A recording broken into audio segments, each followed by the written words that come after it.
Top cloth design అయితే ఇలా వచ్చింది. దీనికి పాయింట్ అండి, పాయింట్ ఇది చున్నీ. చాలా అంటే చాలా బాగున్నాయి. నచ్చినాయి నాకు స్క్రీన్ షాట్ కొట్టి వాట్సాప్ మెసేజ్ చేయండి. వాట్సాప్ మెసేజ్ వచ్చేసి స్క్రీన్ మీద ఇస్తాను నేను, వాట్సాప్ నెంబర్ వచ్చేసి. ఓకేనా?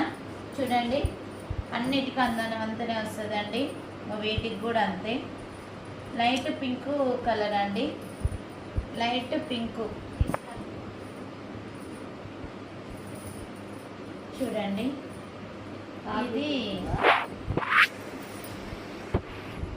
చూడండి మంచి కాటన్ క్లాత్లో ఈ colour orange colour and white colour అండి. చాలా బాగున్నాయి. నచ్చిన స్క్రీన్ షాట్ కొట్టి వాట్సాప్ మెసేజ్ అయితే చేయండి. ఇది ఎల్లో వచ్చింది, ఈ టాప్కి పాయింట్ చున్నీ సేమ్ వచ్చిందండి. చాలా అంటే